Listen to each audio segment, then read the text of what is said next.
Mes amis, bonjour. Dans le cadre de notre série, de ma série, sur les manipulations par le modèle Big Five, je vais vous parler aujourd'hui de l'Homo normatus, de l'invention de l'Homo normatus par McKinsey et par Emmanuel Macron à l'occasion du Covid.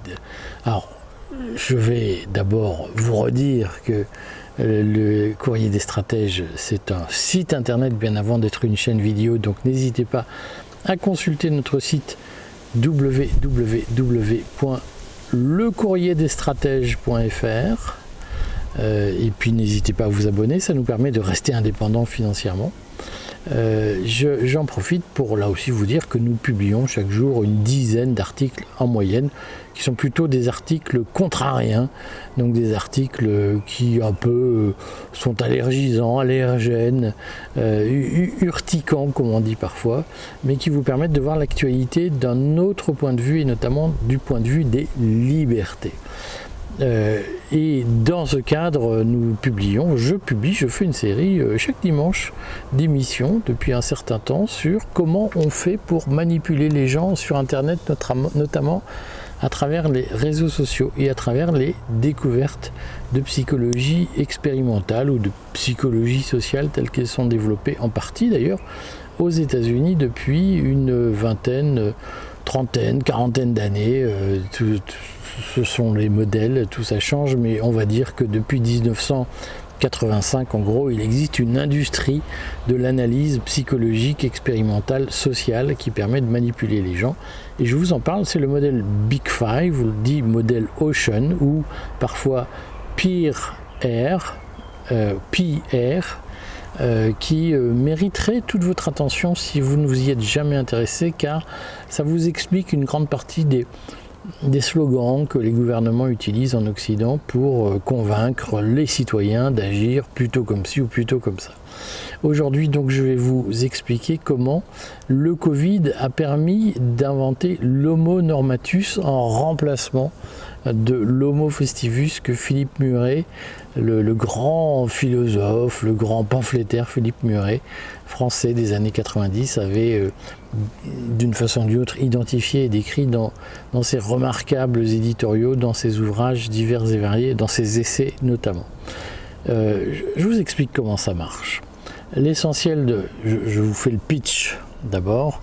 L'essentiel de ce fonctionnement repose sur ce qu'on appelle le social proof, la preuve sociale, qu'on pourrait appeler aussi le conformisme social, c'est-à-dire l'obsession d'un certain nombre de gens de se situer dans la majorité plutôt que dans la minorité. On a besoin d'être avec tout le monde, de se dire mais tout le monde pense comme nous. La majorité des gens pensent que nous sommes très nombreux. Alors je vais vous faire les gimmicks que les trolls que je lis dans les commentaires ressortent régulièrement. Nous sommes très nombreux ici à penser que majoritairement nous pensons que. Et donc le fait de se situer dans la majorité, le fait de se situer dans le plus grand nombre serait au fond une légitimité, une source de légitimité, la preuve qu'on a plus raison que les autres. Et que au fond, ceux qui sont minoritaires, eh bien, ils sont suspects parce qu'ils ne pensent pas vraiment comme les autres et qu'on ne peut pas vraiment leur faire confiance. Voilà, nous sommes 90% à penser que 1 plus 1 égale 3 et donc quand vous nous dites que 1 plus 1 égale 2, vous êtes suspect, en tout cas vous appartenez aux 10% de la population qui pense que 1 plus 1 égale 2 et nous pensons que la vérité se décide par un vote à main levée. C'est la base du conformisme social, c'est ce qu'on appelle la social proof, la preuve sociale, qui a servi très largement à faire fonctionner par exemple toute la mythologie du Covid. Alors je sais que plein de gens vont être très heurtés par le fait que je dise qu'il y a une mythologie du Covid, mais enfin bon, personne n'a vu le Covid de ses yeux, et moi je ne fais pas partie de ceux qui disent que le Covid est une invention. Il n'en reste pas moins que personne n'a vu le Covid de ses yeux. On a vu des malades du Covid, certains ont été, moi j'ai été malade du Covid, j'ai senti que c'était une infection qui n'était pas comme les autres, que je n'avais jamais vécu jusque-là, donc je ne nie absolument pas l'existence du Covid, simplement la dangerosité du Covid, exact, je ne la connais pas. Et aujourd'hui, cette dangerosité, elle est essentiellement perçue par une communication gouvernementale intense qui a visé à dramatiser ces effets sans que forcément on ne les mesure. Alors il se trouve que si les gens font un travail un peu honnête de collation de statistiques officielles, il ne s'agit pas de dire on va aller chercher des statistiques sur des sites mystérieux ou complotistes ou je ne sais quoi. On prend les statistiques de l'INSEE, on prend les statistiques officielles de l'assurance maladie, on regarde les effets du Covid et on s'aperçoit qu'ils sont beaucoup moins dramatiques que la communication gouvernementale de l'époque ne le disait. Et donc la première réaction, c'est de se dire bien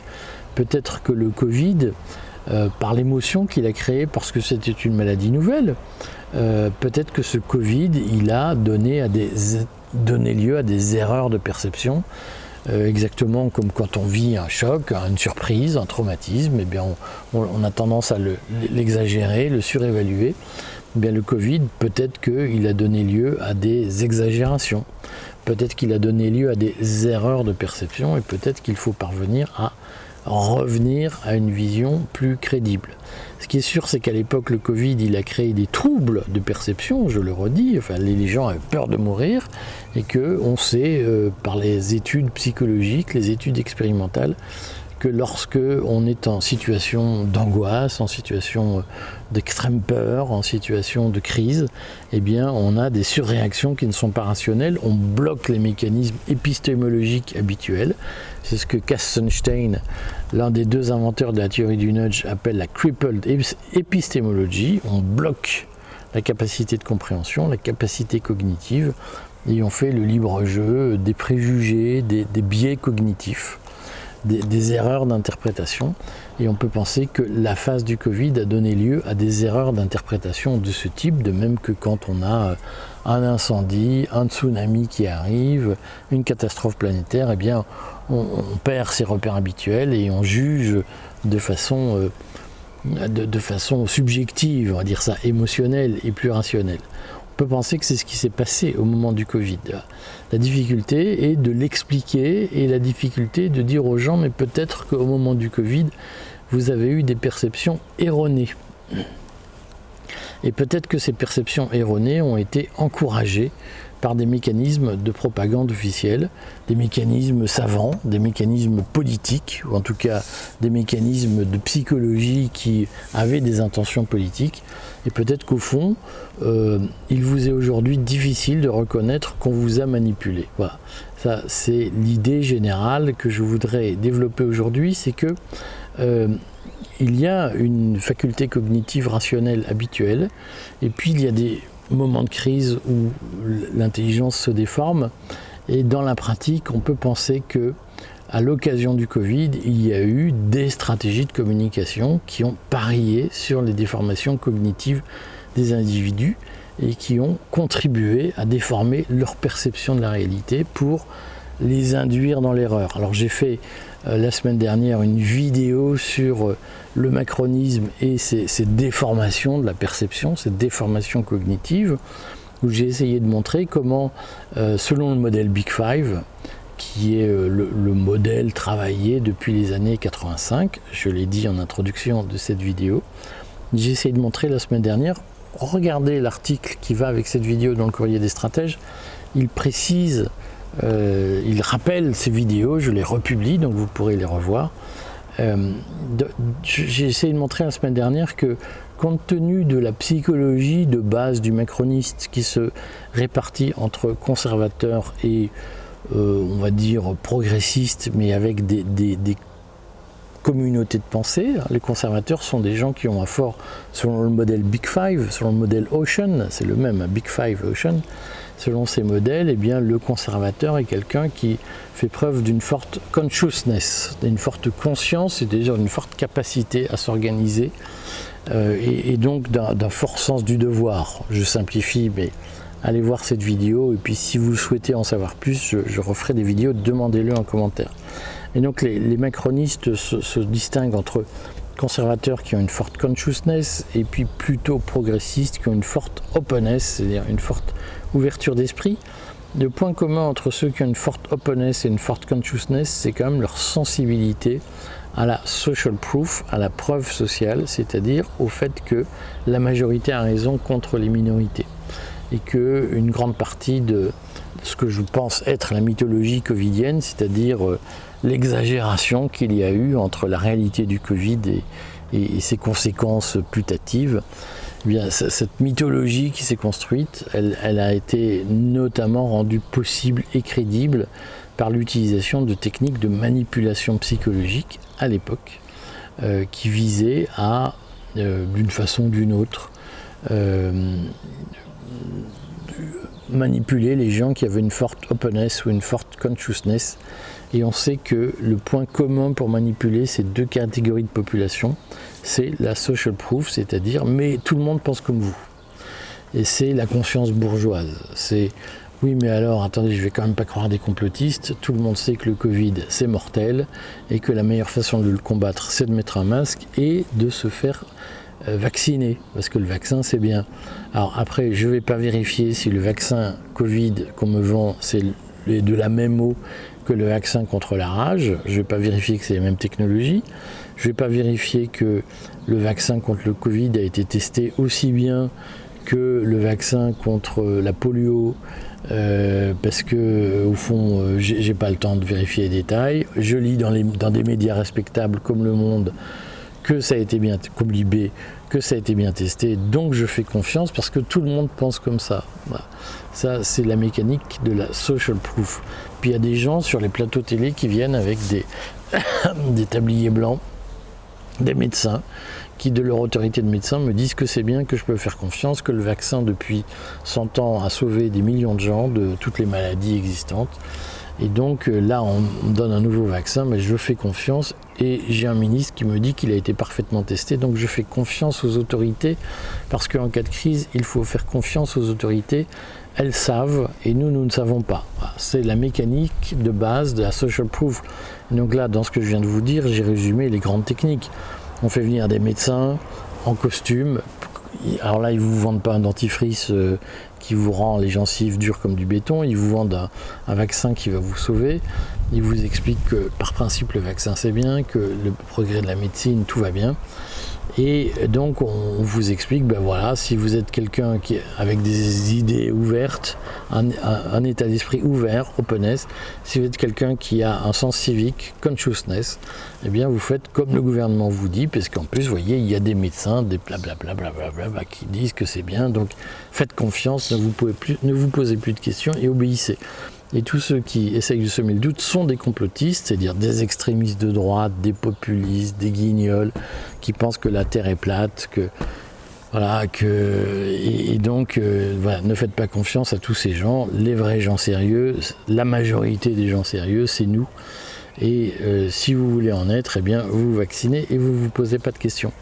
C'est comme ça qu'a fonctionné la social proof durant le Covid.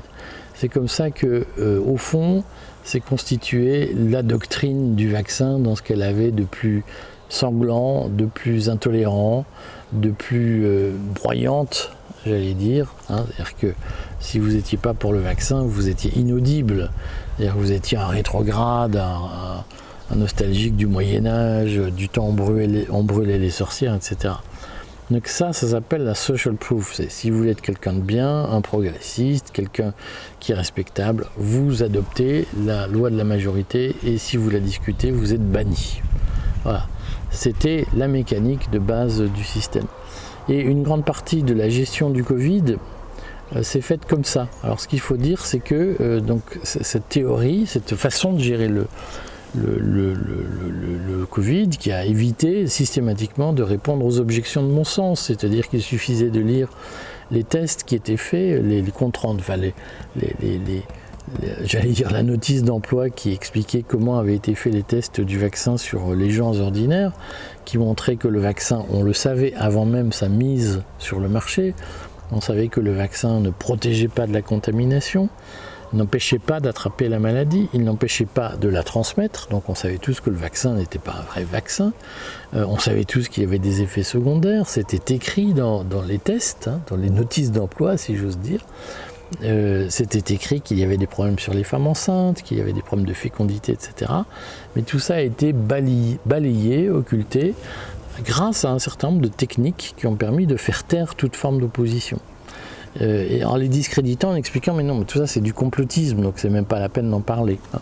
Alors qu'il y avait des faits objectifs, rationnels, qui permettaient d'être étudiés. Et là on dit ah non mais c'est du complotisme, donc vous n'allez quand même pas devenir un prolo de la pensée. Hein. Vous n'allez pas vous assimiler à cette lie, vous allez obéir à ce qu'on vous dit parce que vous êtes des gens bien, et pour rester des gens bien, vous devez obéir sans broncher. C'est comme ça que se fait la gestion du Covid. La question c'est comment ça a été rendu possible. Alors, certains imaginent qu'au fond, c'est un peu le fait du hasard, on a découvert sur place, on s'est organisé. En réalité, c'est pas comme ça que ça s'est passé. C'est qu'il y a eu une technique de segmentation psychographique qui a été menée à bien par des entreprises comme McKinsey, mais pas les seules. Il suffit de regarder quelles sont les entreprises qui ont bénéficié en 2021, notamment en mai 2021, de marché pour la stratégie de déploiement vaccinal, la stratégie vaccinale. Il y a eu des marchés publics. Il y a 2 entreprises qui ont remporté les marchés en France, c'est Accenture et c'est McKinsey. Et comme par hasard, si on regarde qui est à l'origine de beaucoup d'opérations sur ces sujets, soit pour le vaccin, soit pour discréditer les complotistes, eh bien on s'aperçoit qu'il y a eu beaucoup de gens d'Accenture ou de McKinsey qui étaient, qui étaient à la manœuvre, hein, des McKinsey ou d'anciens McKinsey, qui ont par exemple beaucoup agité les complotistes et qui encore aujourd'hui aimantent les complotistes en disant mais il y avait un complot, le Covid est un complot, etc. Qui ont abandonné l'argumentation rationnelle pour rentrer dans le mais non, mais en fait le Covid est une invention.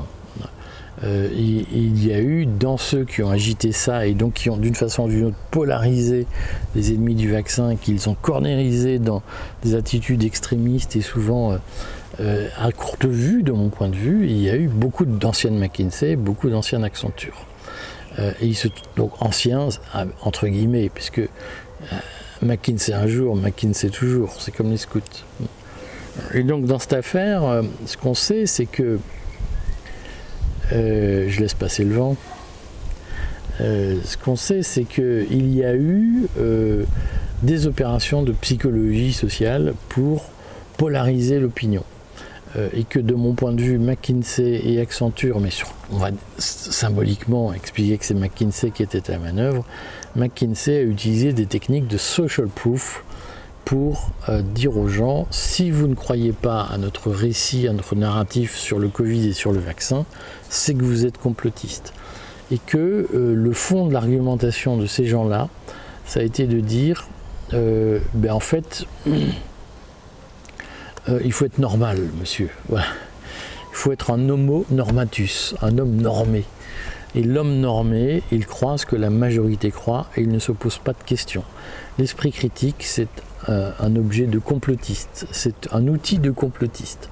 L'homme normal, le bon bourgeois contemporain, celui qu'on respecte, c'est quelqu'un qui ne se pose pas de questions. La télé lui dit que, le gouvernement lui dit que, le système lui dit que, et donc il répète en se disant « j'ai confiance ».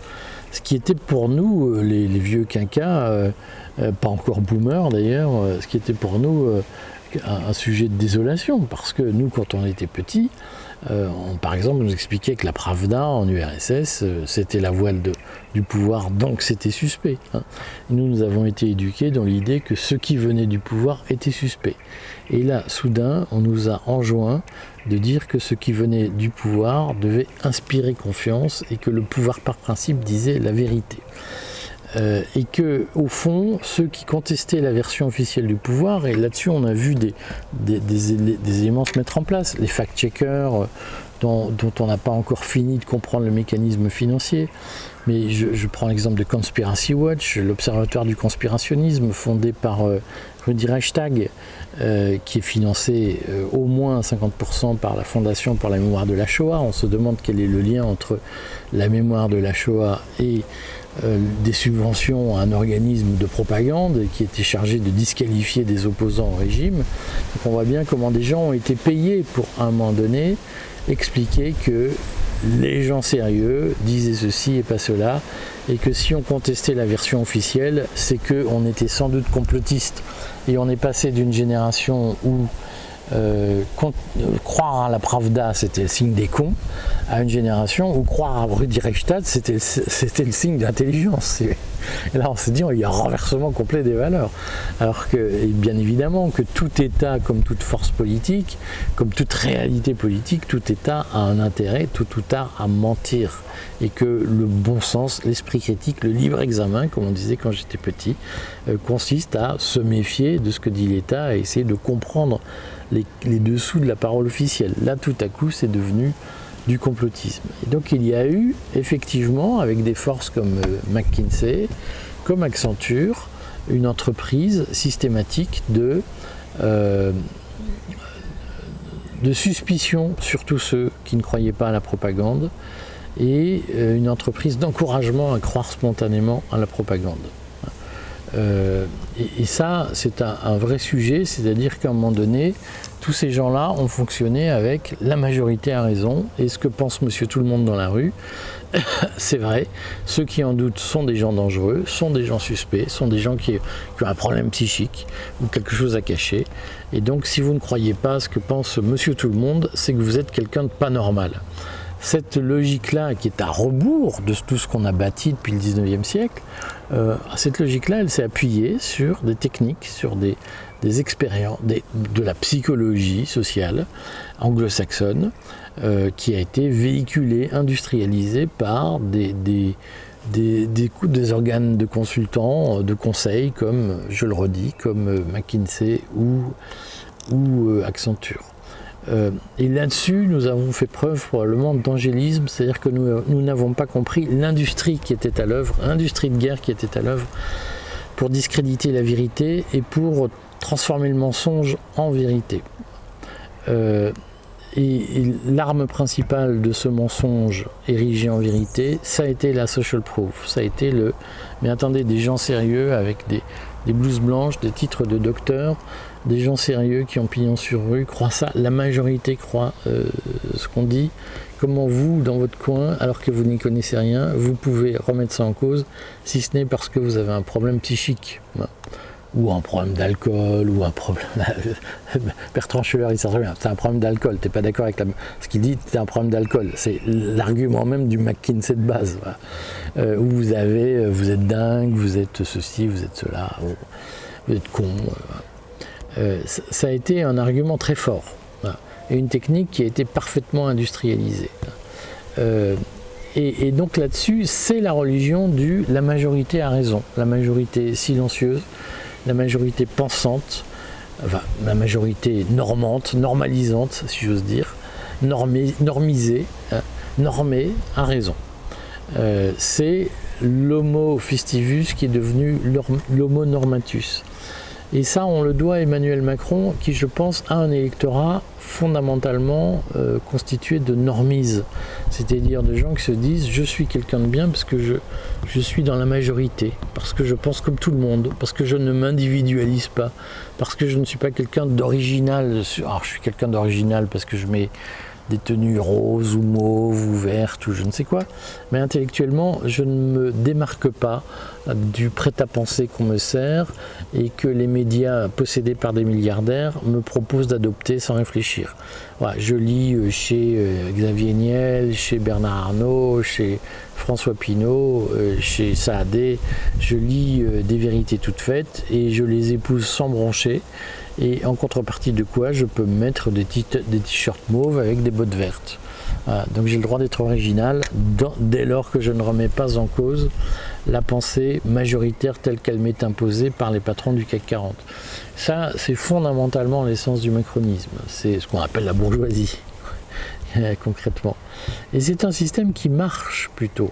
C'est-à-dire qu'au fond, se dire je suis quelqu'un de très original dans le couloir de nage que le CAC 40 me laisse parce que j'accepte de dire que le vaccin c'est génial et que Mélenchon est antisémite et que je sais pas quoi, dès lors que je répète les grands totems de la pensée du CAC 40, eh bien je suis quelqu'un de bien, même si je mets des boucles d'oreilles, j'ai des cheveux mauves, un bonnet bleu et des bottes vertes. Si je répète que toutes les vérités du système, je suis quelqu'un de bien, j'ai le droit d'être original. Ça, c'est fondamentalement la logique de l'homo normatus. Et je voudrais dire que le macronisme fonctionne sur le principe de l'homo normatus, c'est-à-dire si tu es du côté de la majorité, eh bien tu n'as pas de reproche à te faire, tu n'as pas d'inquiétude à avoir, même si tu as des cheveux bleus et que ta femme a 40 ans de plus que toi et que tu as des bottes en cuir verte de cow-boy, tu es quelqu'un de bien puisque tu penses comme les autres, tu es dans le groupe. Et ça, je pense que c'est un réflexe très profond du système macroniste. Je pense que c'est son ressort essentiel. Vous avez le droit de tout faire dès lors que vous épousez les vérités du parti sans vous poser de questions, parce qu'en plus, ces vérités sont majoritaires et elles sont normales. Ça, je crois que c'est la base de notre société.